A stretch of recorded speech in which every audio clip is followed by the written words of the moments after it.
Si la tradition populaire veut qu'on s'offre des cadeaux le 25 décembre, il n'en a toujours pas été ainsi. Noël n'a toujours pas été synonyme des paquets enrubannés. C'est à la fin du 19e siècle que le cadeau de Noël entre dans les mœurs. Encouragé par les travaux d'Haussmann et l'arrivée des grands magasins, il devient de plus en plus populaire au sein des familles aristocrates et bourgeoises. Restez jusqu'à la fin de la vidéo pour découvrir cette pratique de cadeau transformée en cadeau d'affaires qui est devenu un véritable outil de marketing au sein des entreprises. Bonjour et bienvenue sur ma chaîne. Je m'appelle Simon Alalingbi, je suis fonctionnaire des finances et consultant en marché public. J'accompagne les TPE, les PME et même les artisans à gagner les marchés publics. Si vous êtes nouveau sur la chaîne, abonnez-vous maintenant, activez sur la cloche de notification qui se trouve dans la description pour être averti automatiquement dès la publication de nos vidéos et actualités des marchés publics. La pratique de s'offrir des vitrines remonte à l'Antiquité, période à laquelle les Romains célébraient le solstice d'hiver et l'arrivée d'une nouvelle année. On s'y offre des vitrines en se souhaitant une année prospère, heureuse et en bonne santé, sous la bonne garde de la déesse de la santé, Strénia.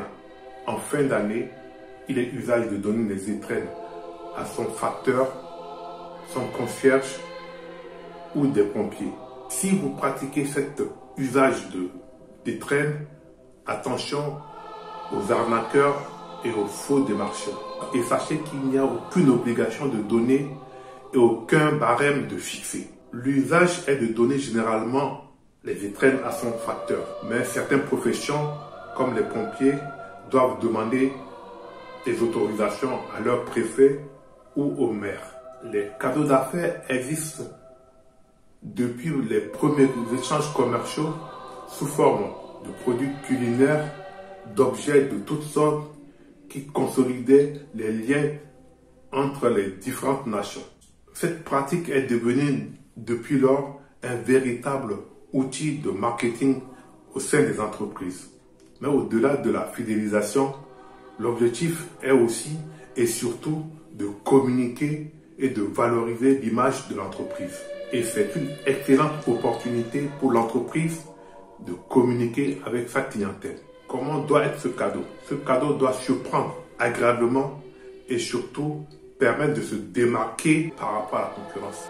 Il permet de véhiculer les messages de l'entreprise et tout simplement de rappeler son existence. Son utilité est aussi de créer un contact direct avec le client, d'inciter ou d'entretenir des relations commerciales et améliorer les relations commerciales déjà existantes. Ne pas faire de cadeaux pendant cette période, c'est de se priver d'un outil marketing efficace et pourtant peu coûteux. Attention, sachez toutefois que faire un cadeau d'affaires doit obéir à certaines règles. Trop de charité peut paraître suspect. En France, la pratique est légale et peut même faire l'objet d'une déduction fiscale.